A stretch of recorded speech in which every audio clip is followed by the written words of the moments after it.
Hey, and welcome to this episode of the Spiritual Awakening Annual YouTube Summit with me, Iona Mead at the SoulLegacyTV, Spiritual Business Success with Iona. And today I've got another special guest at 9 p.m. We are going live, we're streaming live on my YouTube channel and all of the socials and into the attendees Facebook group as well. So welcome, Debbie, to the show. Thank you, Debbie, for coming on and sharing your spiritual awakening story. Thank you for having me. I love that we somehow found each other. Yes. And I was just saying to Debbie, well, how do I say your surname? Because I would have said Stokoe and it's Stokoe, Debbie Stokoe. Yeah, everybody says Stokoe. Do they? Oh, so just the silent E. Yeah.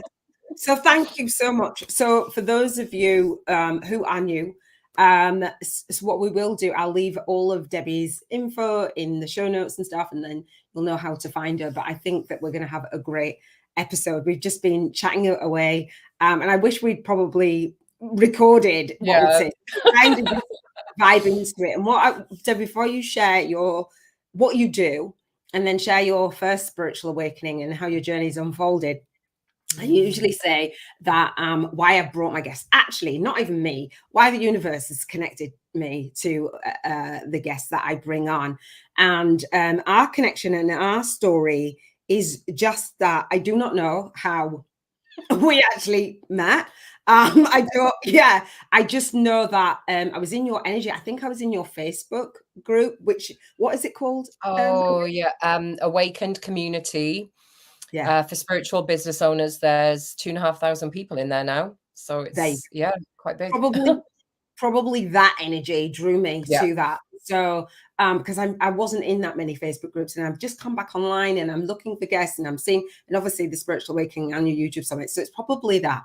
And no, it's definitely that, but that energy. And so I am someone who doesn't just like to lurk. I actually like to connect with the owner and the admin and then just see their story. And so then I looked Debbie up. I think you'd done a post or you tagged everyone or something. And I was like, oh, I'm liking a bit of that. I think it was like what you do, you can say what you do. And I was like, I like that energy. So I looked on your website and stuff. And again, we'll leave all of the show notes and stuff, and you can tell people where to go. And I'm like, I really want to have you on the show. And I think I just reached out or just said, actually, I'm looking for whatever it was. And instantly you just said yes. And I love that, because it's not just a yes to me. It's just a yes to getting your gifts out there, and yes to getting your message, and yes to actually adding your value to the world and just speaking, just speaking your message. And I love it. So we actually hadn't had a conversation until like 10 minutes before coming on live. And just and vibing, and I just feel really blessed and really honored that you did say yes. So thank you. Oh, thank you. Thanks for asking me. I'm welcome. Just trying to step back out of my little cave again. So thanks for the opportunity. It's quite scary, but we've got to try and be visible, like we were talking about visibility. So let's start there just before we just dive in. So we were talking a little bit, because I've got a 12-month video visibility plan, right? And that's part of my book, and it's part of what I do. And I have a video visibility challenge in my group, and I had one in the Spiritual Businesswoman Network when I launched at the end of 2020. And so many people did not want to be visible in that group. And I'm like, dude, you're in business, get out from behind closed doors. And so one of my soul guided instructors who I've worked with over this last few years, she said that she wanted to lurk. And I was like, nah, introduce yourself. And then we worked together, and she's got a YouTube channel up, and she's highly visible every single day. And so that visibility, I was really surprised, because when you're an absolute badass and other people can see it. So when we just chatted, you said, oh, actually, visibility. So that's going to be a topic for today. That's going to be one of the things. So stick around for that, because we will definitely circle back to that. So Debbie, share what it is that you do, and then they'll kind of get why I've asked you to come on, and then we'll talk about your spiritual awakening story. Yeah, so I do a few things. I specialize in oracle card readings for business owners. I've been reading cards for 10 years, and worked on a psychic line for like a year and was just doing so many readings. Like my cards are just wrecked. There's a deck I have that's literally falling apart. I need to replace the deck, but it's out of print. But so that really, I'd been reading for friends and family for a while, and then I did that work, and like that was a baptism of fire. Like, oh, like, yeah, so many readings a day. It's actually like, I don't know if I recommend it or not, to be honest, but it's a great way of like getting pretty good pretty fast. Yeah. Yeah, some very interesting people. And yeah, and then kind of started offering relationship readings, work readings, money readings, kind of on the general life areas. And then started to do readings for my business. I've had 2 other businesses before this one. I was a holistic therapist and a copywriter. I know. Hopefully third time lucky with this one. And yeah, I just was in a business academy about 3 years ago, and got some ideas for card spreads in that, specifically for business. And then over lockdown, I kind of created my own in-depth reading, basically. And I used that quite a lot for my business. And then I thought, right, I think that this would be really helpful for people, because as we know, business can be a bit of a roller coaster. You know, sometimes it's great. Sometimes we're just like, what is going on? You know, all sorts of stuff. And especially if you're on a spiritual path, I think we're more likely to be affected by energy, the moon, whatever is happening, Mercury retrograde. So that like all sorts of challenges. So what I wanted to do with this reading was to just kind of cover a lot of bases, and just look at the energy for the next, depending on the time frame, 3 months or 6 months. So I just really it's really just trying to give people comfort and reassurance that things are gonna be okay. So I do business readings. I'm in the process of getting masterclasses online, because I want to teach people how to do card readings for their own business. I want to teach people how to do the card readings for business, their own business and other people's businesses. And I've also got setting up a spiritual business course as well that is going to end up being like in masterclass format. Authentic copywriting as well, because I was a copywriter for 5 years. So I kind of have learned how to write to sell without being icky and more authentic. So just kind of classes that are going to help people to attract the people that are meant to be working with them and make them feel better about sales and all of that stuff that we can find quite difficult if we're highly sensitive, and we find a lot of that stuff like icky. And then coaching as well. So coaching, which involves the cards, some business astrology. I'm doing a course on business astrology at the minute, which is really cool. And Akashic reading as well. So I'm doing another, I'm in a course mode right now. So kind of brings the Akashic records in. If you don't know what that is, there's like, everybody has this record that goes back through all your previous lives, and all the information's kept there, and we can actually access that with different methods and heal trauma and wounds that have happened, so we can kind of move forwards easier in this life. So yeah, it's, to summarize, it's card reading, masterclasses, and the coaching. So yeah, quite a bit. That was like, wow. So for those of you who were not on, like, you didn't really pay attention to the beginning, it's like, I didn't know all of that. And so that's why we came, because I'm just fascinated, and that's not my strength, and it's not my area. Well, the same with you and YouTube. I'm just about to start YouTube, so like, I need to work with you completely. See this collapse? That's how it works. We don't sit here saying, I know everything. No, you know, you're gold over here. That's what I need. And that's the most beautiful thing, because I talk about spiritual business success. and the Soul Legacy Academy and the Soul Legacy TV. And this episode and this season and this YouTube summit on spiritual awakening was me finding my way to actually awakening to my purpose and knowing that we've all got certain gifts and certain tools and certain pathways to actually alchemize that pathway to success. And I knew that it looked different for, everybody's like, we've got a similar story and we've got a similar path, but the way you do it is going to be different to what somebody else is doing. And what you bring together, what modality, what training, and that, I love it. It's just a different mix with your life experience as well, and what leads you, what drives you. And I love what you're bringing together. They go together so beautifully. And I think that's what it was. It was the post with the spiritual, because I have only one deck, right? Keepers of the Light. And every single day I pull that card. I don't know if you guys heard that. I pull the card and I'm like, so I'm intrigued because I wanted to learn, and I learned a little bit with Kyle Gray and I didn't continue on. His decks are great, but just a warning, I've got 30 decks, so you will become addicted.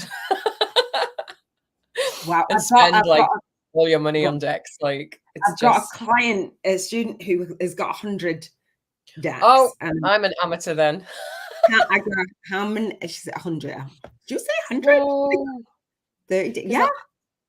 I like during lockdown, I decided to keep a core group that I needed for readings, and I kind of sold off some other ones. Yeah. But then since I've kind of really started to get back into things, now I'm really regretting it. And I'm like, so never sell your decks. That's the message. Never sell your cards. Just put them in a box away if you're not in the card reading mood. But I had a signed Rebecca Campbell deck. Sold it. You sold it. But whoever's got that is using that for that. Totally. We release the energy with love. Sorry, Rebecca. Yeah, exactly. So welcome. If you're watching us live, if you have any questions for Debbie, please do ask them. That's why we do this live, and do share this out. Invite other people in to this conversation on spiritual awakening. So Debbie, you've just shared so much gold, as in what you do and how you do it, and a little bit of the seeds of the journey to getting here, and the newness of some of the things that you still are yet to experience, and still bring that in. Can you share what you remember is the most pivotal moment, or the first inkling of your spiritual awakening story that has led you to bring all of these gifts and go full circle and start and be in the third leg of your business? Oh, God, yes. So I think a lot of people think that you need to be into all this as a small child to end up doing this, and that just isn't that wasn't the case for me. I just had no awareness whatsoever of anything really spiritual growing up. Didn't have cards, didn't have a reading, any of that stuff. I was very academic. I did a law degree. And that was what I thought my path would be. Did you practice? So I got a training contract, and I got 4 months in, and I was just hated it. And actually, I was that kind of shocked by the fact that I hated it, that I actually became quite depressed because I didn't really know what was happening. Oh, yeah. Thank you for sharing that. Yeah. So I tried to carry on, but then ended up having to leave. I just couldn't do it. It was just a bit of a not a great situation, not a lot of support. Mm-hmm. Quite male dominated as well, and you're kind of going in asking loads of questions, and people weren't being very supportive. But yes, so that really threw me, and I had to move back with my mum and dad and literally get myself fit again, because I just was not in a good state. So that I was 23, that was 20 years ago, and that was when things started opening up, because I was basically ill. Mm-hmm. And I just needed to be better again. So, and I think this is quite a common trajectory for people. I think the mental health side of things, what do they say? Like a breakdown's a breakthrough. I think that's the phrase. So I think a lot of people, you kind of get pushed into it because you're like on the floor in a bad place. You kind of know that there's way more to your life. Yeah, this is not making sense. But it's like, right, I need to pick myself up off the floor. So then I think I just came across a holistic therapy course at a local college and just threw myself into a night class once a week for a year and trained in massage, reflexology, all of that. And I actually found that by doing it, it kind of calmed me as well as the client. Yeah. Sorry, my dog oh no, can you see him? Yeah, I've got a cat at the door. It's live. We're good. He's very naughty. Come on. Out. He's just sitting there. Okay. What's your dog's name? He's called Dylan. He's pretty. Oh, here we go. Out you get. Yeah. He always wants to be in on this kind of thing. It's funny. We've got lots of dog lovers. Yeah. We have children that, you know, I have my great nephew all in the last episode. Like, if my nephews were here, I'd have to like put something behind the door because they'd be in. But so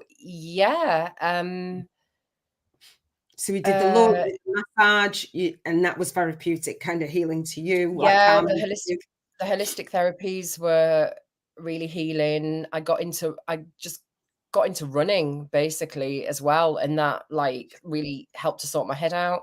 Yeah. And then through the holistic therapy, it kind of took me on the Reiki path. So then I ended up doing Reiki qualifications. And then the cards came in. And so it was, you know, it kind of, I think as you go down the path, things keep getting added in. But and you think it's happened quite quickly, but looking back, I'm like, wow, that's like 20 years. a span of years time.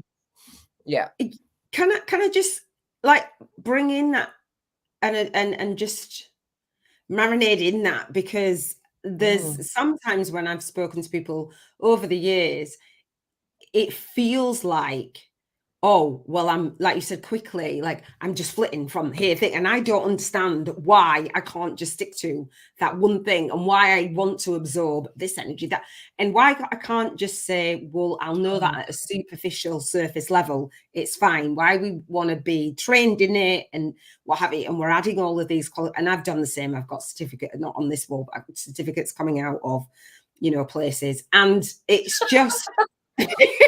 As you do, and I think it's a good thing. Like, So I think you can do too much, and then it stops you from actually doing what you're meant to be doing, if that makes sense.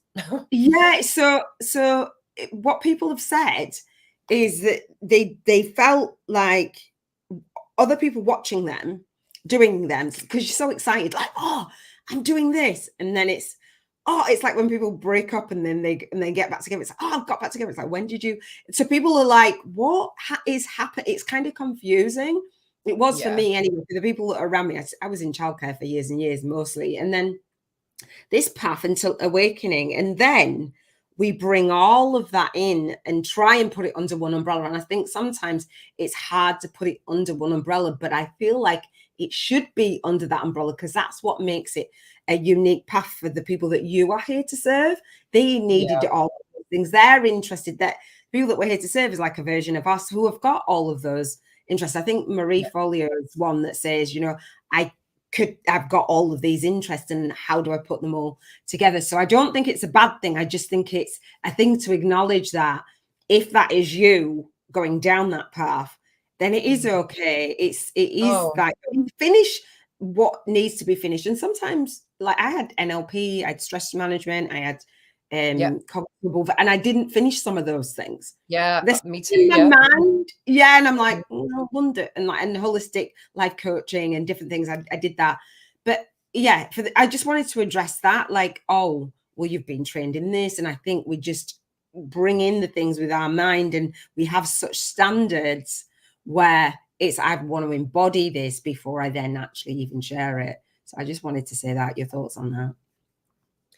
Yeah, totally. Like, I think, you know, a lot of my friends have been in the career that they trained for 20 years. So they kind of look at me and they're like, what is going on? um, and I'm just kind of, I really struggled with it for a long time. I kind of was quite jealous of them being in like a secure career. But then, like, looking back at my life, and even though there's been quite extreme highs and lows, I kind of wouldn't swap it, because I feel like it's definitely, you know, as I was saying to you before we started, I think spiritual business is a very specific life path. And I think we're going to have to face up to our core wounds and blocks from this lifetime, childhood, previous lifetimes on this path. So that's why, like, when I start getting into comparison, I'm like, this is like, there's no need to compare this path to those things. Like, and there's no way I would have been able to stay in the same thing for 20 years. We're just still Like not that, built. you know, we're just not built to do that. And No. like, I tried, like, I did my law degree, and then I had the whole awakening, and then was kind of going to open my own therapy room when I was 25, but then I panicked, and then I went to do teacher training. So I went back into the traditional professional career. Did you? Enjoyed it more, but then did a year and was just like absolutely completely burnt out, probably even worse than with the law thing. How long did it take you to study the law? Sorry.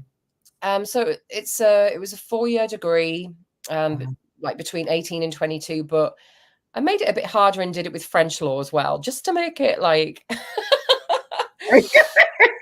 so I lived in France in my 3rd year of my degree, and all my lectures were in French, but it was law in French. Yeah. So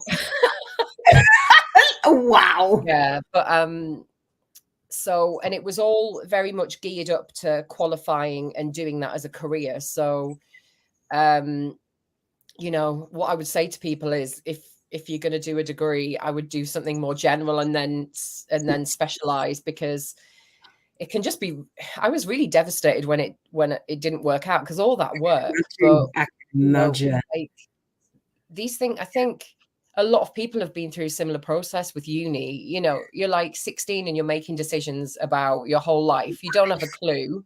No. You know, you don't have a life experience. Yeah. And I usually say to people, put off going to uni until later if you want to do it, or like just do something general and then go into a specific career. But yeah, I'm quite jealous of people that kind of knew they wanted to be in business like young. But then everything is transferable skills. Like, I honestly was like, what was the point of all that work? But then I ended up being a writer for 5 or 6 years and making a living out of that. And I honestly think that was because of the law degree and the research and the analytical skills, and the millions of essays I had to write. So I don't think anything's wasted. No. And it can feel like that if something doesn't work out, and failure. It can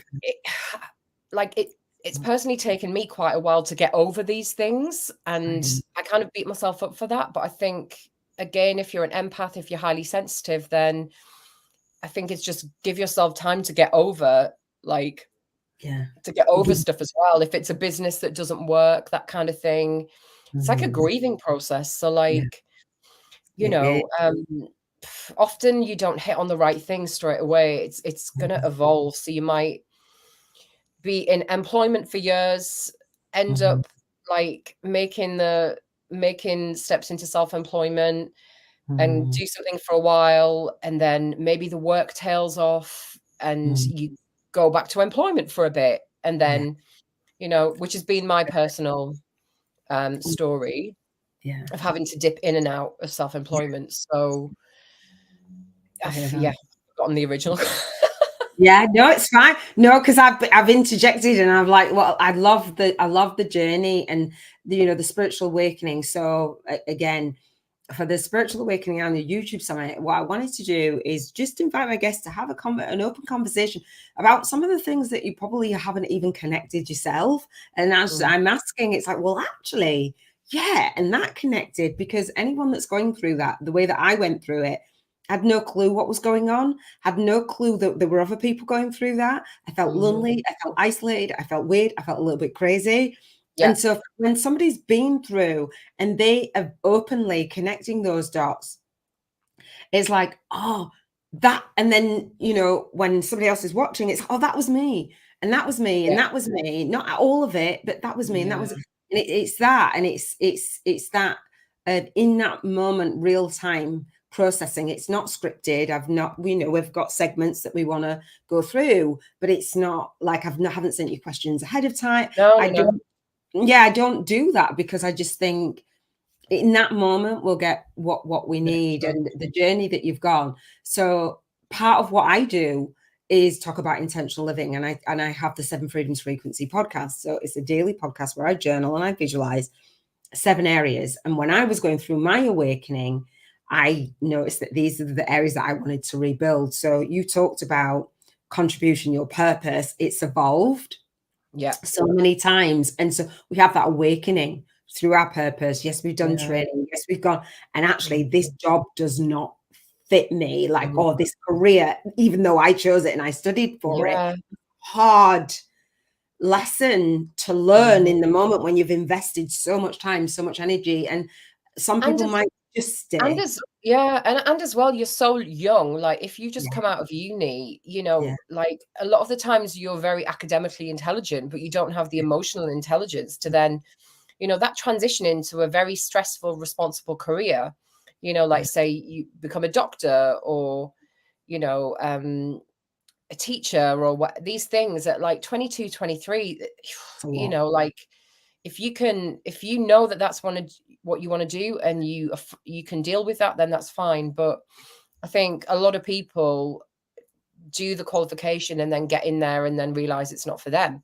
Now, I'm not saying that all of those people go down a spiritual path, but I think, as you were saying, like these things, when things like this happen, like a big relationship breakup or a big career breakdown, you can call it a dark night of the soul. It's a bit like the tower card in the tarot. It feels like everything is just chaos around you, and everything has collapsed, and you're just like, you know, absolutely on the floor, like in the rubble of your life, essentially. And the first time that happened to me, that was absolutely terrifying, and it's happened at various points of my life. Doesn't make it any less terrifying, but I think you start to recognize, oh, okay, like the patterns, and it often is forcing you to really go within, to go into hibernation mode, learn whatever you need to learn, and then eventually you'll go back out there, and it isn't permanent. I think that's what I wish somebody told me back then. And the mental health aspect, like just so much depression, like in my life, kind of thing, because of these traditional professional careers and not having support, even being hospitalized. Like I was hospitalized, it was that bad. And I just kind of want to normalize that, because I think if you're a highly sensitive person, if you're an empath, if you feel energy, if you can feel things happening in the world, you know, like, unfortunately, you're probably going to be more susceptible to those kinds of things, anxiety, depression, to those things. And we've just got to really, really learn how to look after ourselves. And often that can take years to actually figure that out. And I think that's actually a lifelong thing, the self-care. Because even though we might have done that cycle a few times of going into things that are maybe too harsh for us, career-wise, or, you know, we usually have a narcissist empath relationship, which can absolutely floor us, you know, maybe more than one. You know, one of those. So I think it's a lot. I think as well, it's remembering not to look at social media and start comparing yourself to people that aren't on this path, because they're probably not feeling things as deeply as you. They're probably switched off to so much stuff. And we can't change who we are as a person. We feel things deeply, so we need to take that into account. in our business, we need to give ourselves more time out. We need to figure out what works for us in terms of, you know, like stress, you know, not burning out, because I think burning out is like, it was a so massive trigger. yeah. It was a trigger for me going through, like early this year, coming back online, and you know, I was burnt out, and we go through, and I love that you say it's, I want to normalize this. Part of my movement is to improve the mental health and well-being of our nation and our future generation. That's what this movement, the legacy movement, is about.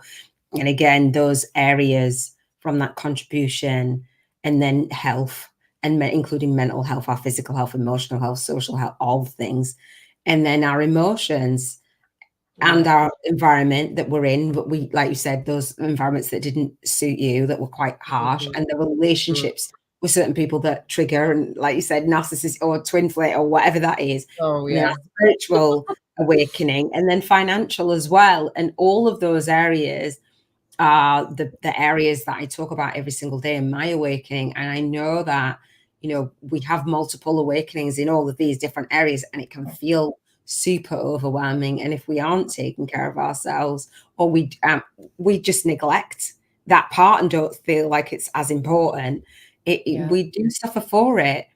So you've talked about your contribution, you've talked about your emotion and your mental health, a little bit about the narcissist. So how else did your awakening path unfold? Where have we gotten to in terms of your career? You've studied, you've suffered with the mental health and the depression, and you've known those patterns. Where else did it take you? What else did you need to learn? You've talked about the businesses that you had started. What else did you need to learn before you got to where you are? What other awakenings? How was it affected?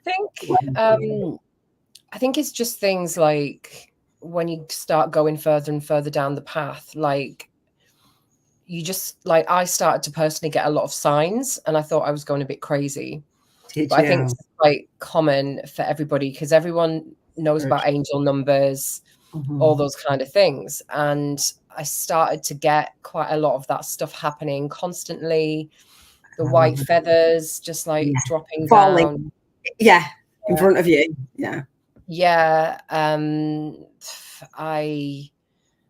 Oh God, just, you end up thinking you're mad, but like I kind of knew I wasn't on some level. But like, even like you see signs on buses, or like, you know, like coming up like an electric sign on a bus stop and things like that. And I think I just want to say, if you're seeing this stuff, like don't discard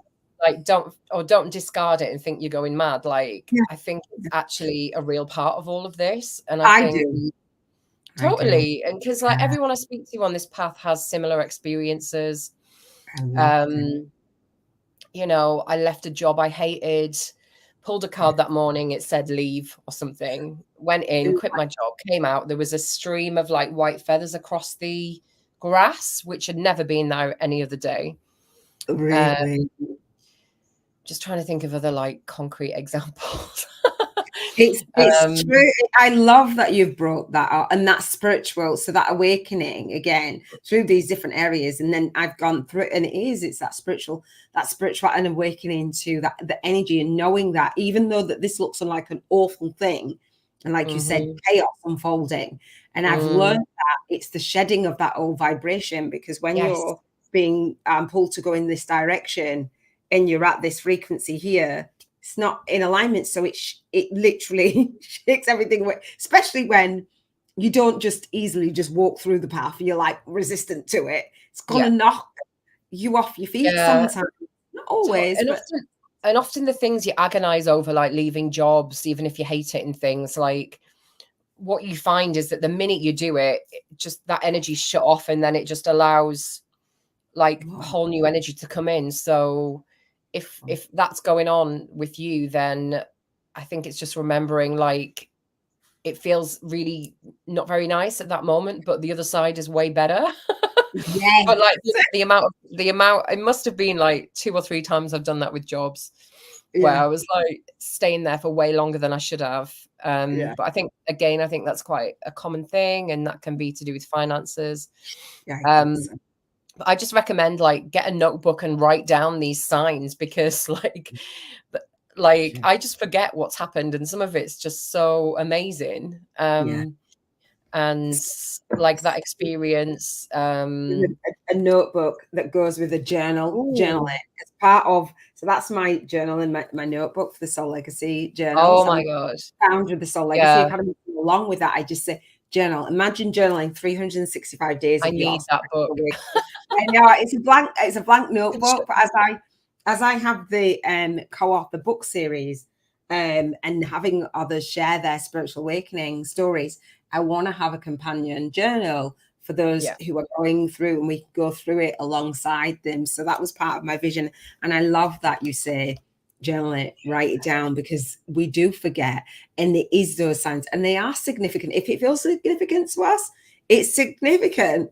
It doesn't matter whether somebody else sees the same thing and says, what are you talking about?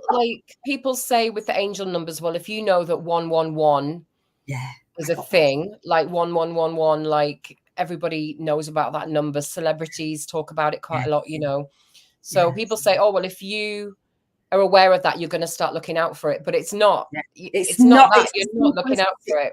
No. And the way I see them on car number plates all the time, like all the different number sequences, and I just take a picture of it and share it with my group, so I actually remember that this is the frequency of it happening.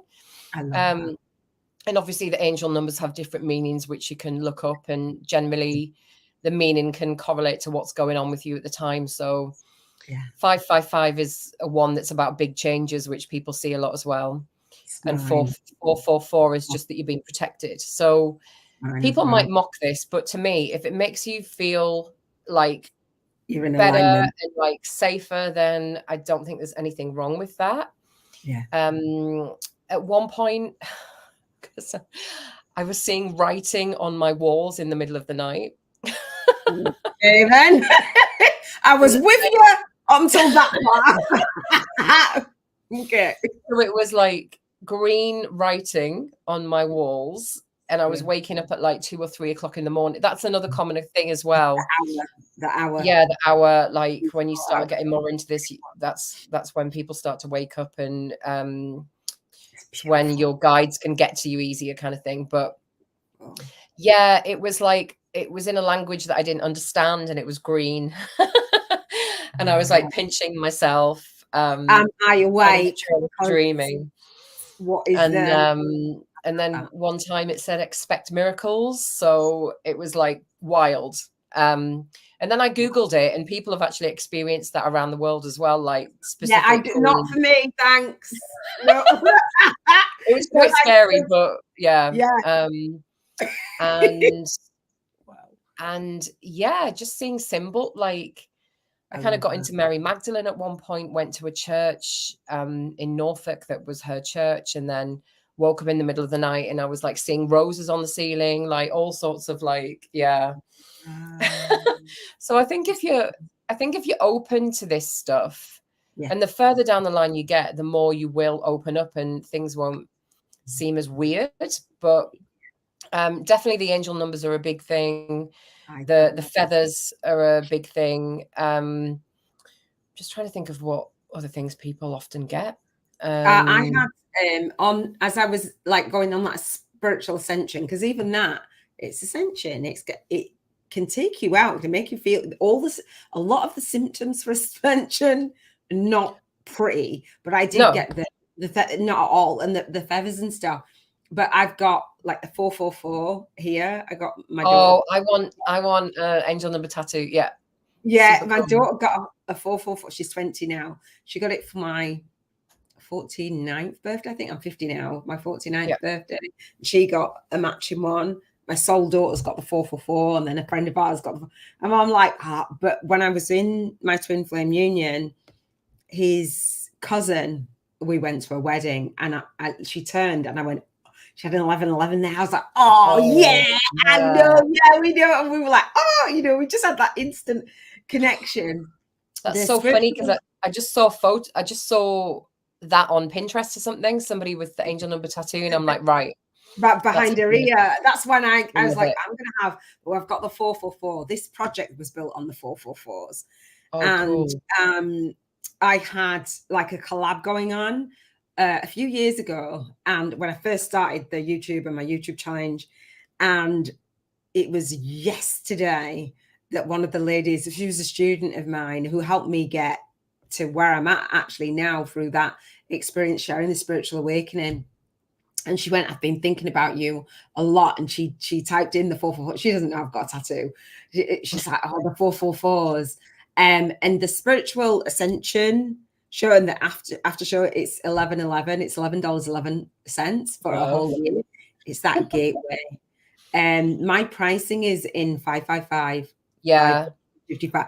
I love that. And so I don't think it's crazy. I take it in terms of that feels in alignment to me, and I've looked up and I love it. So if you've got and the angel number thing is like accepted. There's loads of books on angel numbers now. Yeah, so if somebody comes at me and starts like trying to like knock me down on angel numbers, I'm like, there's like actual research and books on this, and it's a frequency. It's a frequency. And one of my guests was saying about the quartz and the crystal and the quartz and the time, and I was like, oh yeah.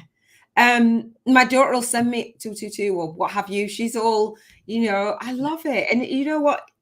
So what? There's other things. There's the media to get you sucked in and drained. People share that and talk about that. So why can't we say actually, like people do dismiss it, but not for this. Anyone that's watching this is I'm sure I don't need to convince people that are watching. Angel numbers, I love it. I love that you've gone through that. All of us, I see them all over social media all day, like when you see likes and shares, it's always like 222.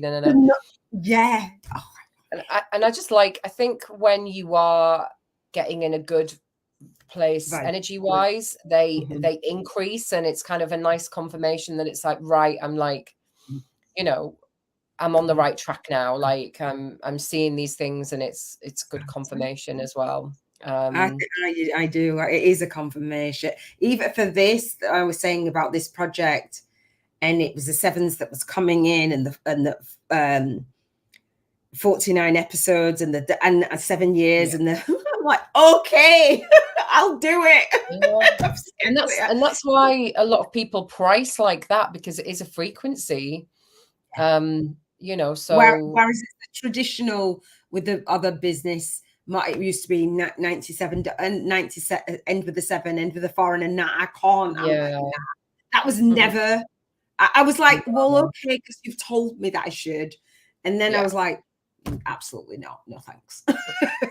It's different. We won't be doing things the traditional way. Thank you.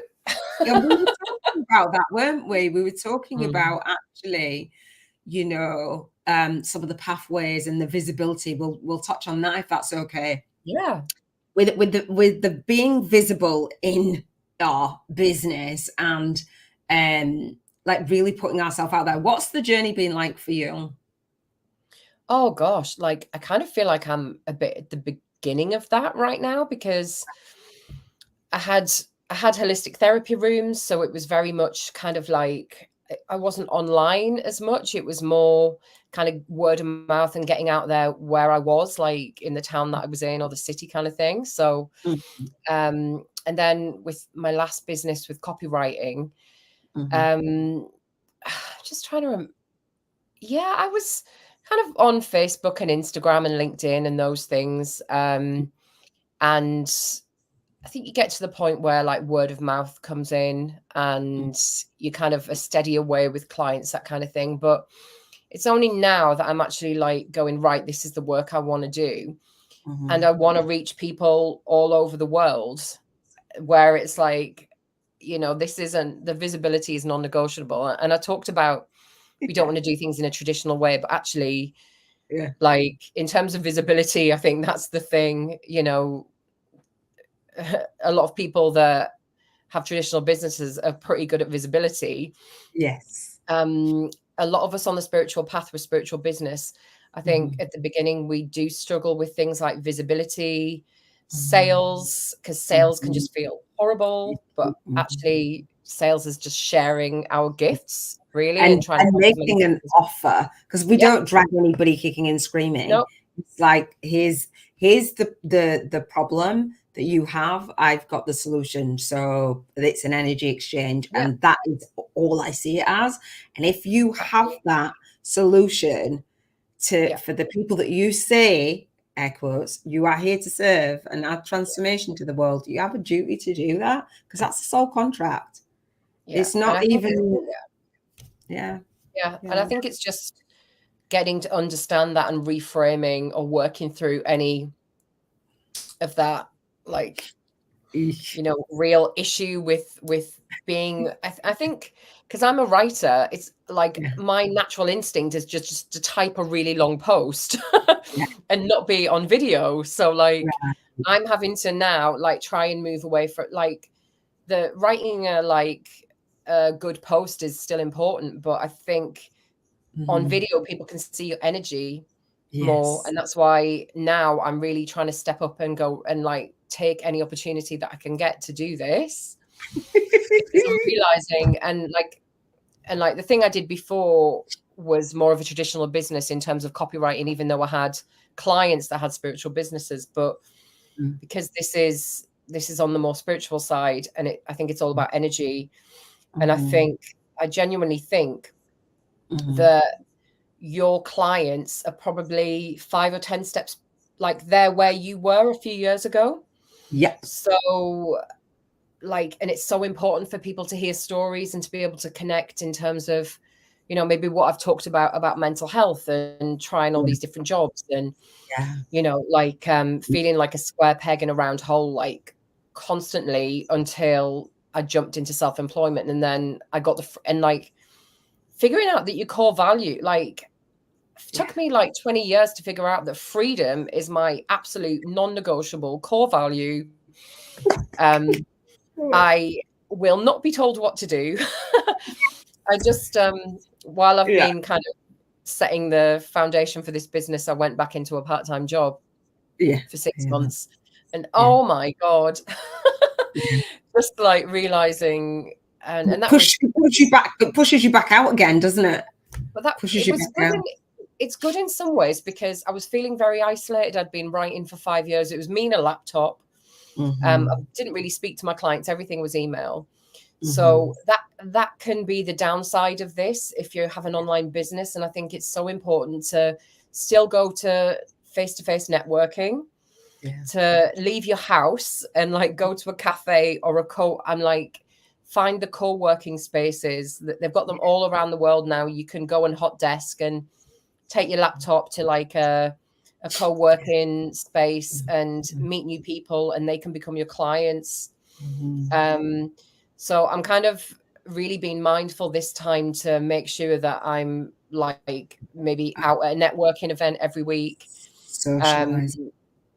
Just having that, because I'm a people like, is recognizing what you are like. And if you're a people person, you will shrivel if you are like stuck in your house for weeks, you know? So just kind of and it's a balance, isn't it? Some people are like, oh, I'm just a hermit. Like you said, you go in hermit mode and phases, and then other phases, actually, you've got different needs. And I'm social, and I've built my business on the visibility. This is the visibility. This is work for me, right? And you can build that network online by being visible. And then meeting those people in person as well, because I plan to do retreats and stuff. And I think that you said, you know, you want to get into the YouTube, and I was like, oh, well, because we were having a conversation. I said, YouTube's been the thing for me, but I didn't really realize, because when I did my summits and I did my interviews, I did it through Google Hangouts. That was back in the day. And I streamed onto YouTube back in the day. And then it was streaming from my telechat show, streaming onto YouTube years later. And then and I was like, no, I want to be on YouTube. This was the driving. Yes, I'm using StreamYard to do it, but it was growing my channel as well and being visible and doing it in a way that I loved. And I felt it was fun, and I get to have conversations, and I get to, so it's not doing it I don't edit, that you can tell it's not perfect. And I'm okay with that. I've let go of perfectionism because it's 80% and I'm good to go, because that was a self-sabotaging this thing. is like, and this is what totally stops people. Like, I watch a card reader on YouTube. She's got about 800,000 followers. Her readings are epic, man. Honestly, like, they are so accurate. It's like, this is what I want to start doing. It's like, pick a card reading. So, do you know the ones where there's like piles? There's like a crystal on top and you pick. Yeah. But I think I'm going to do it specifically for business stuff, basically. 100%. But she was saying she didn't do it for 2 years because she was worried about how she looked. Like, she's gorgeous. I was like, what? What are you talking about? All have those things. And you just hear these stories of like especially with YouTube, just people like having those blocks and like kind of knowing that that's where they kind of should be, but then like, having these, these things about how you look, or like, it being perfect, that kind of thing. And she said about how she sounded as well. And so I still don't love camera. People are like, I can feel your energy. Like, I love it on camera. I'm like, I don't love camera. It's just the vehicle. And I love having conversations. I love making a difference. And I was terrified of being on camera. Absolutely terrified. And I've done it so much now. I record courses, and you use it for different purposes. And that's one of the reasons when I was saying that the network that I built, we had a co-producer at the time in Facebook, and I think that was it. Like hold that for the calls that you were talking about, the monthly call. That was one of the things why I wanted to reach out to you as well. And then when we built it, and we built it to 1,200 members in 12 weeks, a Facebook group, and it was okay. This was going like wildfire. It was amazing. It would have been really big now, and I'm like, I cannot hold space for you if you want to hide behind closed doors and you don't want to be visible as a spiritual businesswoman. And actually you're dabbling in business and you're not really sure. And that's okay, because that's the space that you're in. However, for me, I want to work with people who are ready to be visible, on that journey to be visible. So I'm like, screw the whole spiritual businesswoman network. It's now the spiritual biz YouTubers network, because now you got to be visible on camera, because YouTube, and it was that real transition, like you said, people being where you were, and that's why I work with people that it's like you're ready to do the YouTube journey, and I do it in a way that builds your business around it in a way that I feel like it's fun. Yeah, I love it. I think it is just figuring out where you feel comfortable, and as you said, what feels fun. And like I've just recently gone back on LinkedIn, which I hated with a passion. And I was like, where, but I'm offering business readings. Like, at some point I might niche that down, but right now anyone with a business is my potential client. I know it's a bit of a too big of a a niche, like everyone says niche it down, but their business, and I'm like on there, and I'm like, I think part of my job is to come on here and do like the love and light thing, and actually like put some uplifting stuff on there, because it is still in that quite traditional, like pushy energy, sometimes a bit ego-y, like, but again, that might be that's my stuff coming up, because I was saying to you before, it still triggers. Like, I'm working with a teacher right now, and she's posting offers and things constantly, and it's been triggering me a bit, because I'm like, whoa. And then I'm trying to reframe it and go, she's just really comfortable and confident with what she's putting out, and aware that this could really help people. And so I think often it's just getting like, some people's energy you're not going to resonate with, and it's not going to feel great. But I think it's really interesting and you look at what's triggering you, and it's actually the universe going, you'll probably have to end up being like this soon. You're not going to tell that story. I love that you said that, because for me, this isn't streaming onto LinkedIn right now, and I can click that button. Sometimes if you go late or you do whatever, it just messes up the whole thing. But the idea is to stream it onto all of the socials. So right now I'm streaming on my YouTube channel, in my Facebook groups, on Twitter, X, whatever. Oh my God, really? Yeah. Sorry. Did you not know? Isabel, I shouldn't have told you at this point. Sorry. Yeah, but it's so funny because I'm like doing lovely written posts on LinkedIn, but I'm still scared to do video on LinkedIn. It's beautiful. So the way that I teach it is to do. Sorry about that. So it's streaming and it's streaming in my online teaching portal as well. Everything that I do. So my YouTube channel is an extended classroom. Good idea. Of my so it then doesn't feel like marketing, it doesn't feel icky. And so when I do my daily lives on freedom, as you mentioned, going out to like all these different places, and I do it daily and it doesn't feel icky, it doesn't feel. I journal and I visualize and I just walk through the process and the practice, and primarily it's for me. And then I have people come on, and I haven't got the audience that I had before because I came off, like you said, you know, sometimes you pause and I was fostering 3 children under 5. And that was my burnout. That was my thing. And that was my next awakening and that next level and that contrast. And I started to use my own process and I do it anyway. And I've done it live and stuff before and had students come on. So students come on, it's part of my marketing and it's for me. And I just absolutely love it. So I've found a way to use YouTube that feels authentic to me and gives me that freedom. So wherever I am, I'm holding myself accountable every single day to go through my awakening through and see where I'm at, where I'm vibing, how high vibe or low vibe I am, what I'm feeling through my contribution, through my health, through my emotions, through my environment, through my relationships, through my spirituality and my finances. And I just share it. Are they the 7 days, the 7 freedoms frequency? It's called intentional living. So that was where my awakening came. And I'm like, well, there's other people that, you know, could you use that as well? So I love that you say, you know, it gives you the freedom to work wherever you want to.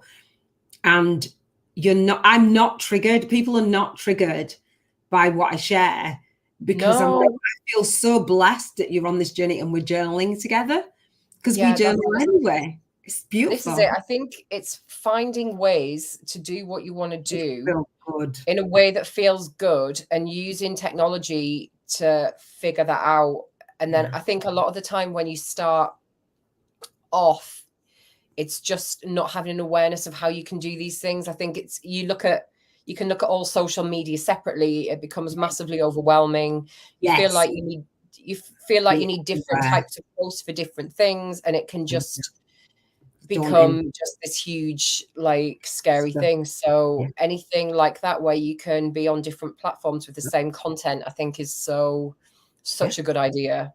Yeah, it's lovely, honestly, Debbie, because for me, the Soul Legacy TV is the handle that I have on all the socials. So it makes when I'm speaking online, that's it at the Soul Legacy TV. So I say Iona made it the Soul Legacy TV. So it's expected that Soul Legacy TV is everywhere because that's what I've called it. I did it very intentionally and it feels really beautiful. And then bringing other people and collaborating and just having a conversation. And I love that you say that you did the copywriting because it's massive. There's so many people that are like, I can't do it because I don't know my message and I can't do it. What do you think about using the AI stuff? Oh, and actually, I was saying that I was saying about the call and the networking. That's what I saw in your group. I know that you were thinking about starting that up again, and I'm starting mine up again. That collaboration of having those conversations, and I could see where that joint vision was just like, oh, I've got to have you on. And the same with the guest at 3:00 with Natasha. I saw her YouTube video on calling your soul tribe in, and she'd mentioned a monthly call. I was like, I've got to get these guys together, you know? So yes, for the copywriting, what do you think with the AI stuff? Are you all in, or are you like resistant? What do you think? I'm kind of, now that I'm not doing copywriting for a job, I'm quite open to it. But if I was still making money as a copywriter, I would be petrified. Really? Because you can literally go on ChatGPT and go, give me 10 blog ideas on write my blog for me, and then write each blog for me, or write me a press release on this. So like that is a lot of what a copywriter does. So it's amazing if you have a business and you just need, you know, marketing copy. Not so great if you're a but I'm sure copywriters are finding ways to incorporate it into their work, that kind of thing. I don't know what to say and how to phrase it. Honestly, like, it sounds like a big, scary thing, but I basically was self-employed for 5 years from reading 3 copywriting books that I got from Amazon. I did courses along the way, but those 3 books gave me enough to kind of go on. So it's like, if you have a block and say that, you're terrible at writing your own posts and all of this, then just go on Amazon and get some copywriting books and learn. It's pure technique. It's all about psychology. It's really interesting. It's about how people think, the buy-in process. You know, so I think most people would find that quite interesting, that psychological aspect of it. And then it's just learning how to write to sell what you're offering. But there are ways to do that quite authentically. There's love-based copywriting books out there, which, you know, really take any of that ickiness out of it. And as you say, it's just, a lot of it is, you're not forcing anyone to do anything. You're making an offer. One thing that does get to me, though, is sales pages that are about 20 pages long. That used to be a thing. I was in the industry when it used to be. My copy's long, like videos are long, but yeah, that's like, and they work. They work, but sometimes if I'm like wanting to buy a course and I'm like, you just scroll down to the bottom and they know you've got 50 testimonials, scroll. I'm like, I already know I want to do this. Can you just let me? But you already know that you want to do it because of the copy. Yeah.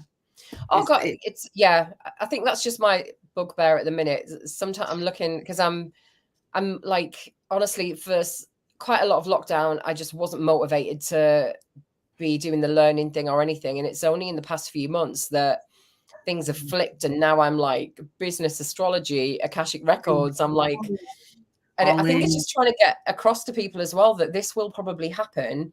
You know, we can't keep up like a constant like be at that level all the time where we're just like, you know, putting out amazing stuff and learning all this. Like, I think everything goes through cycles. So, and it's just, I think, recognizing when you're in like a hibernation period that it will come back, but it's quite difficult when you're in it, because you're like, you're not feeling like, I didn't feel motivated to work on the business. Like, I had the idea of doing business readings years ago, and it's such kind of a simple idea, but it seems to have taken me so long to get to this point. So, and then it becomes obvious, and I think it's just that point where it's like, oh, it's the natural step and divine timing as well. Like, we often beat ourselves up and look back and think, why didn't I do this then? Or no, but often you just weren't ready to do that thing at that point. You needed, you know, to learn more things, or to step away from everything completely and do other stuff. Like,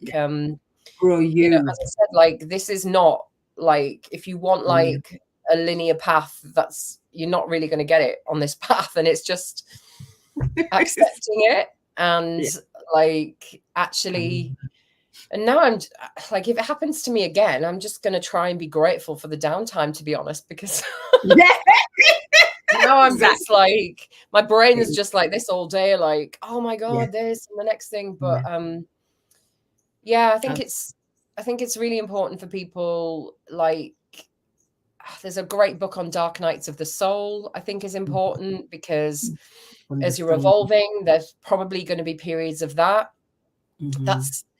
It looks very much like depression, and don't get me wrong, if it's like I've had medication in the past, do not just read a book and go, oh, I'm having a dark night of the soul. I don't need any support. Go to see the people you need to see and get the support. Because depression is like no joke. But I found it interesting when I read a book about dark night of the soul, and I was like, that's explaining so much that the traditional mental health path could not give me, because it just isn't, spirituality isn't integrated into that. Not yet. Not yet, but hopefully at some point. But I think, I'm just trying to say that it's a roller coaster. It's not linear. It's like this, like buckle up. Buttercup, exactly. Yeah. It's you know what, in hindsight, it then becomes a beautiful journey. While you're going through it, it's like, this is horrendous. But, you know, hopefully, you know, we can provide that space where, you know, this is then normalized. And when somebody does watch, and then they're like, oh, okay, the similar paths as we talked about just before we came on. And I want to respect your time, because we're in the UK, right? And it's late for us doing the. Oh my God, yeah, I didn't realize what time. It's gone quick. Time flies when you're having fun, definitely. Right? So just normalizing that, and then bringing in, what was I going to say? What was I bringing? Oh, hang on. And as well, just to mention, like, don't discount things like ADHD, because that is like something that I think might be going on with me that I'm trying to figure out. You know, if, you know, which would explain the fact that I've probably had about 30 jobs in my life. Look at my CV. So like comparing that to someone who's just stayed in a career, like there's just no way that would have happened. And I'm literally, I get kind of bored every 6 months. Like, that was happening if I'm in an actual job. Like I just, so that could be part of your personality, or it could be something like else. Literally that there's other things going on. And it's so interesting as well, because that links into highly sensitive people. And I think there's a high proportion of empaths with ADHD from what I've read. I even saw something earlier. A woman was posting on LinkedIn about the menopause, but saying if you're highly sensitive or if you've had trauma, then menopause can affect you differently to how it would normally affect somebody. So it's, I'm like, great. Okay. Like, give me more. I've done enough. Exactly. But I think it's just being aware, like, you know, of these things. And often we blame ourselves for the way we are and the fact that we're, you know, so changeable and everything. But it's like trying to move away from that blame. It's not wrong. Like there's nothing wrong with you. There's just, you know, it's just this path. It's evolving, you know, looking into, you know, I've got a friend that's just written a book about adult ADHD in women. And I think a lot of women are exploring that now, because we look at how we kind of got through education and our like teenage years. And, you know, I think we masked a lot of things as girls. Like we wouldn't openly like act out. We would find ways, you know, around. So that's something that I'm looking into personally myself at the minute, which I find really interesting. But just I think the main thing is just don't be hard on yourself for the like roller coaster of it all, because success, they say, you know, it doesn't come in. I ask, can you just give it to me in a straight line, please? Apparently that's not how it works. I'm like, just a straight line, A to B. That would be amazing. Thank you for today. No. And so we were saying before we came on, and we were chatting that, you know, watching someone else share their story and the similarities. And there's an episode that you watched that I'd done, I think it must have been last week, with one of my guests, and the similarities. And you think, you know, it's not the comparing in the sense of, well, I'm comparing and it's the comparing of, oh my gosh, I recognize many traits, many experiences, and being okay. So I'm hoping that all that you've dove into and you've shared, you know, people can see actually it's not always a B straight line. It is a hot mess, and it does feel like chaos sometimes. But it also, you know, it's a beautiful dance when we pay attention to it and listen and not actually resist the calling of our soul. Today, I want to respect. And we learn the most when we go through those dark nights. Yeah. And then that is often what our clients need, because they might be in the beginning of that, and you've got all these tools and ways of getting through that time, because that can go on for months or years, you know, that dark night period. From what I've read and through listening to other people, you know, that can, for me, that was a 3-year period at one point. For me. Yeah. Oh, it was probably longer, but it seemed the most intense. And it's like, oh my God, like that is hard to go through that for that length of time. And you're like, where's the light at the end of this tunnel? But imagine like everything you've learned going through that experience that is just complete gold for somebody. Oh, yeah.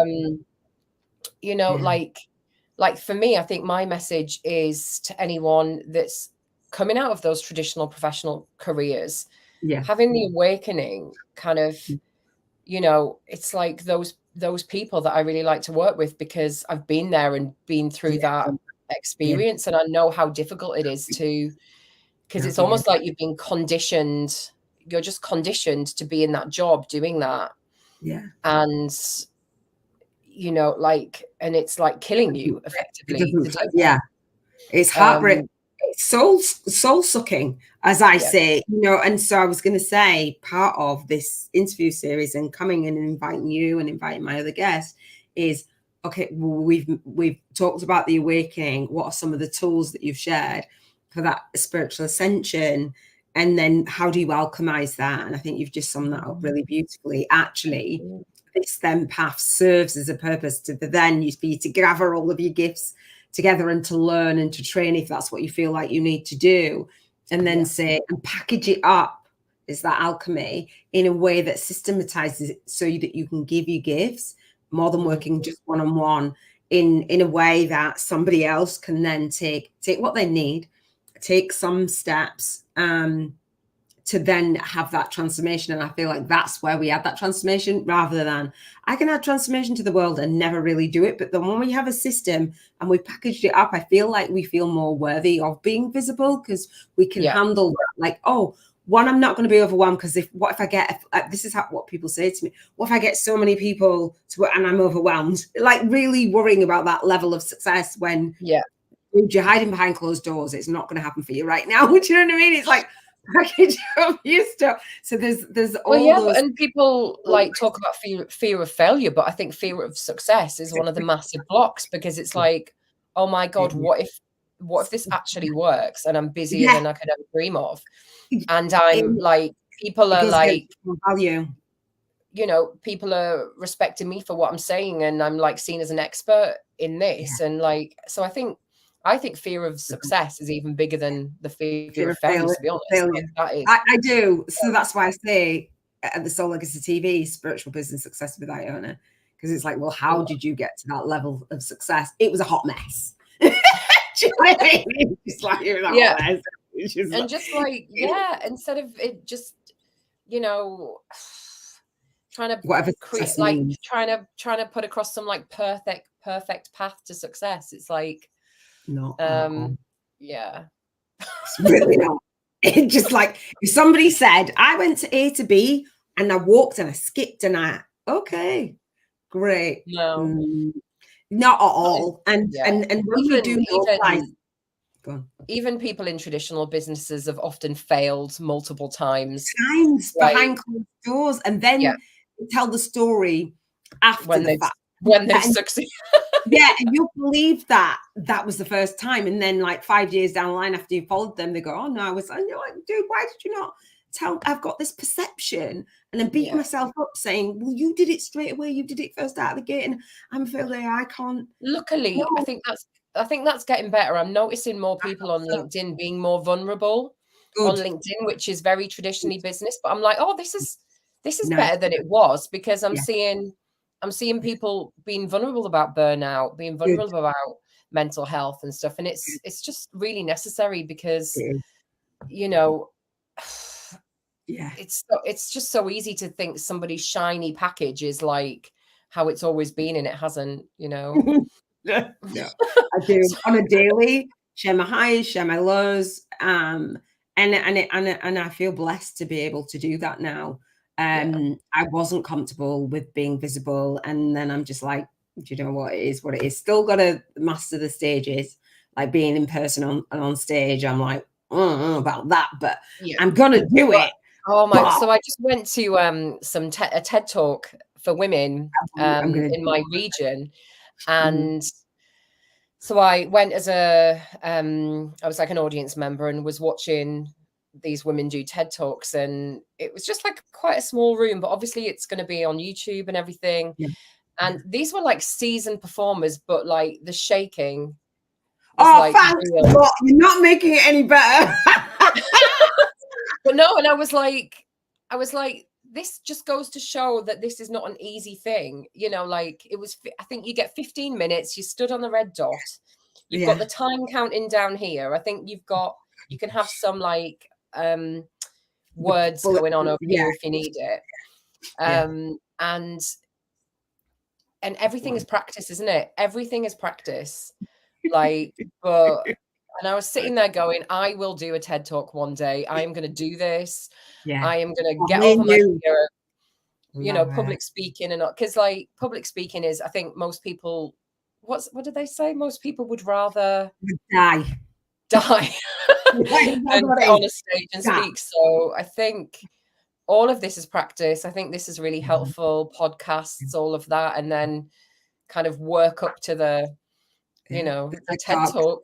That's what I plan to do. And in my book, it's called Spiritual YouTubers from Scratch, a soul-guided influence compass to leverage your light work and lifestyle on YouTube. And the first chapter is about consistently going public. And so when you're going public, you're being, you know, this is it. This is about being visible and really honing your craft so that you feel good as a human and you don't feel like a fake or a fraud. Because I'm guaranteeing when you're standing on stage, and if you are doubting at any point, like what you're saying, and you don't really believe it, it's going to be picked up. It's going to be picked up. So it's like, okay, we'll plan that.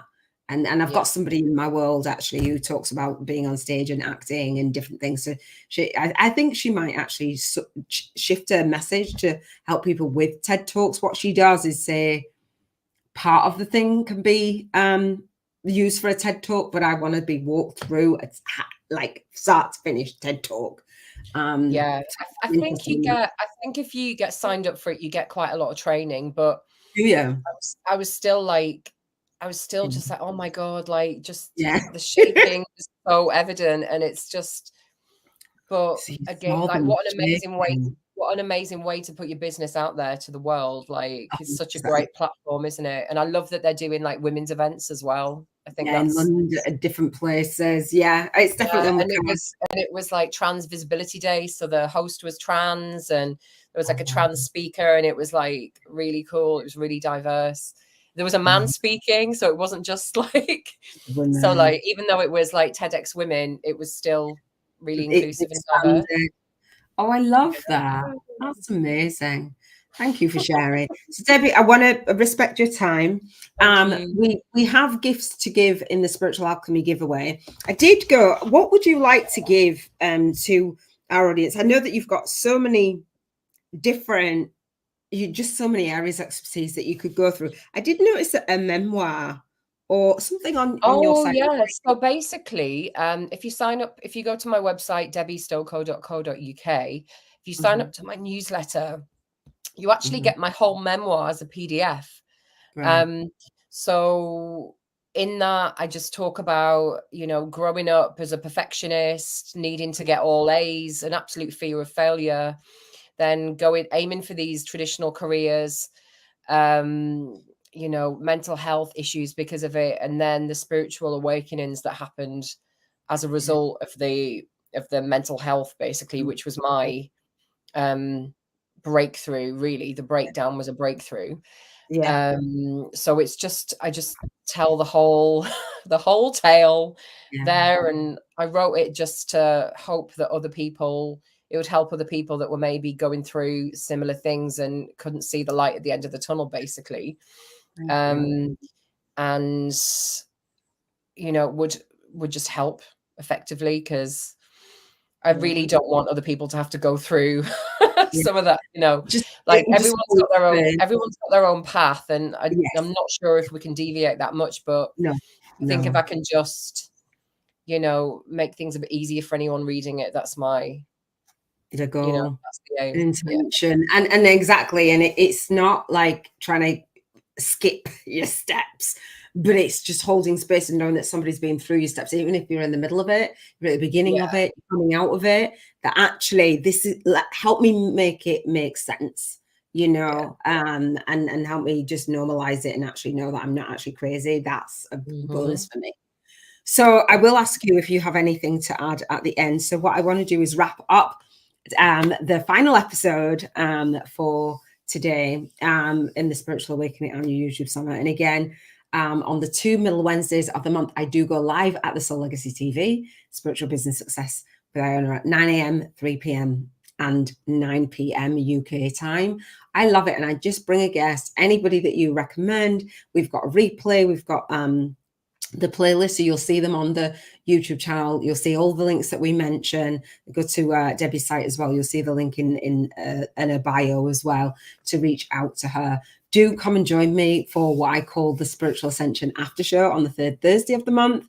It's $11.11 to get all of the gifts in one place and to join that Zoom call, so I can hear what your spiritual awakening story is, and we can actually create a community and continue on the conversation, because that's the biggest thing for me. I don't want you just watching information and then actually saying, well, that applied for me, that felt really good in the moment, now what do I do? It's actually continuing on. So the season again runs from October 3 to April, and I've scheduled it out for 7 years. And when you think, oh, you know, what would I be doing in my business, I really needed to have that. Yeah, I got it.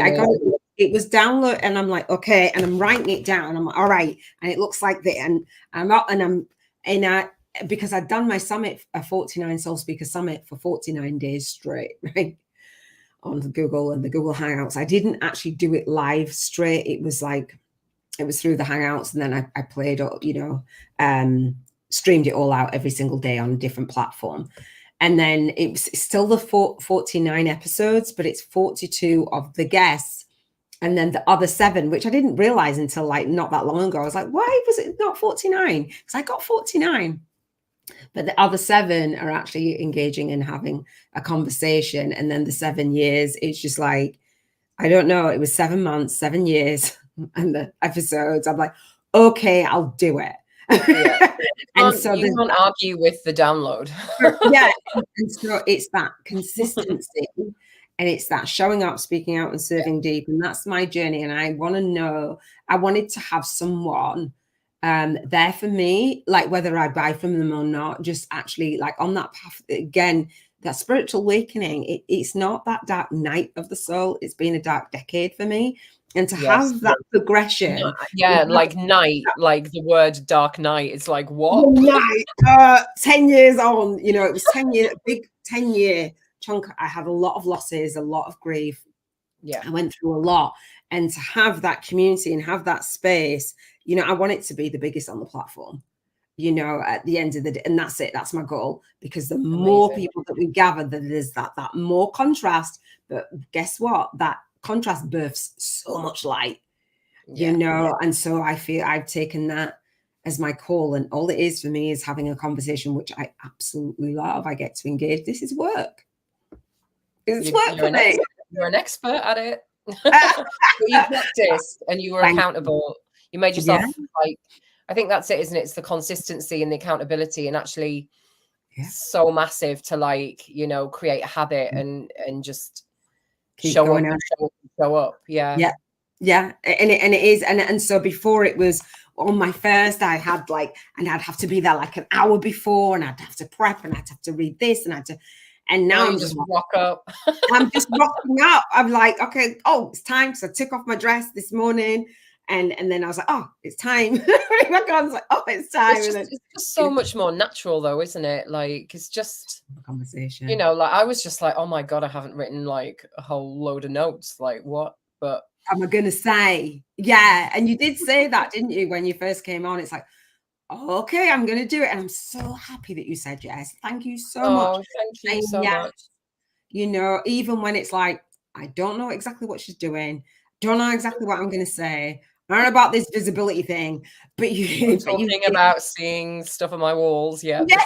This is good for credibility. the roses. You know, though, at this point, I really don't care. I'm just like, this is something that other people have experienced around the world, so it's not just me making up. But again, it's just normalizing seeing stuff that's a bit weird, or like, you know, like and it all needs to be talked about, really. And that's where we're going to have a safe space, and hopefully everyone will then continue just to share it out. The more the channel grows, the more collabs, and more, do you know what I mean? And so it's just endless. And then I will run YouTube ads to it and just really go big with it. I'm really, really excited about it. So again, thank you. So Debbie, if you got anything to leave our audience with, if you want them to know of that one thing. I think you've shared a few one things like that have come to mind, which are just absolute gold. But if there's anything that sums up like our conversation that you'd love to just lead people with, what would that be? Oh, goodness. It's so simple, but just go so easy on yourself. Go so easy on yourself. It's like, I can't even like... That's huge. Overestimate it. Just like, this is like, you've got to be patient. You've got to, you know, the key thing is to take the time and like hear what you're actually being told to do, and not get dragged into the overwork and just constantly doing, because then when you do that, you're not hearing your guidance. So, and use tools, use cards, use whatever tool works for you to, you know, to hear that as well, because we're here, it's co-creation. We're not just like, you know, making it up. Like, you've got a mission, you've got a purpose, and you're not just doing it by yourself. You've got a whole spiritual support team, and support team as in humans, when you find the right people that are all here to help. So I think it's remembering that, because I forget to ask for guidance quite a lot, like, and I'll think, oh my God, it's been like 3 days and I haven't actually like had that like actually asked to help, you know. Yeah, I love that. So I think just go really easy on yourself. Remember, it's like you've got a whole support team around you, whether it's in the spiritual realm, or like people that you can meet in terms of like online community, face-to-face. Your community. Yeah. Can you share the name again of your community? Where can people find you? So it's called Awakened Community, and there's around 2,500 people in it. So that should like tell you that you're on the right track with it, I think. We can share the link in the show notes.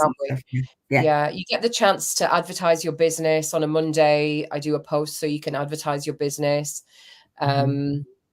I share card readings and things like that. You can share testimony. I'm trying to come up with a different thread for each day at the minute. But yeah, again, it's just a lot of people doing similar things in one space, like what you're trying to reach out to do as well. So yeah, I think it's that's the big thing. Get the support. It's not just about you having to do it all by yourself. Yeah. There's so much support out there now. Spiritual business isn't like this weird little niche thing. It's massive. There's loads of people doing it. If you look online, there's so many spiritual business books now. hopefully soon I'll be making a business deck and you can have my deck.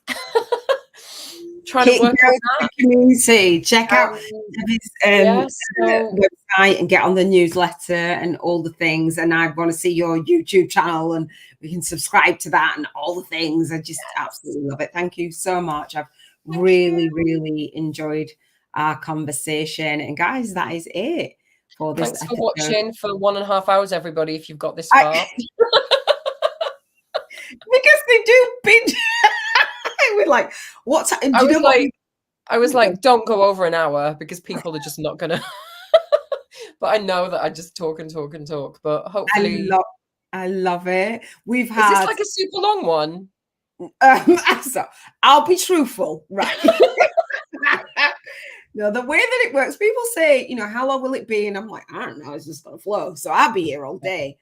But we've done like an hour. I think the first episode with Ramona Miles, who is a lead soul guide instructor for the Soul Legacy Academy and the Spiritual Business YouTubers Network. So I know Ramona, she's been a student of mine for a long time. So we kicked it off and I think it was about an hour and a half or an hour and 29 minutes. So we've got so I'm not like, okay. On average, it's an hour. And then somebody might say, for a learner, it's like, oh, well, you know, actually we're going to do half an hour today. Yeah. So it's whatever my guests want to bring and, you know, they're really with their time. And you know what, for us, just so you know, because this will be repurposed into a podcast as well. Yeah. And now on the podcast platforms, it's 10:30 p.m. for us in the UK. This is how dedicated we are. This is work. But you know what? It doesn't feel. And it doesn't. Did I eat? Yeah, I did. It doesn't feel like actually. It doesn't feel like work. And so, do you know what? The fact that you've given so much of your time on an empty belly. Right, listen all the way to the end. Like, I just love up on Debbie. You know, ask any questions on the replay. I've really enjoyed it. This is my jam, and it's my jam to reach and speak with people who are just like you with that energy. It absolutely lights me up. It really does. I'm just so excited with it. I feel so blessed. Really do. Thank you. Yeah, it's just amazing to be able to like share your story. And you know, for me it's the mental health thing that's massive for me that I haven't been speaking enough about, and I'm kind of really realizing that it's part of who I am and I need to kind of share this stuff. So yeah, I'm gonna stop now. We're going to collab. We've got the energy to collab for sure. Yeah. And again, so I bring joint vision partners. So we've got a joint vision in the world. Even if you don't know somebody like really deeply, just know that when you raise your vibrational frequency and you set that intention, boom, magic happens. So this magic's going to happen. So watch this space. All right, we're going to wrap up, guys, and we shall speak to you soon. Take care. Thank you. Bye.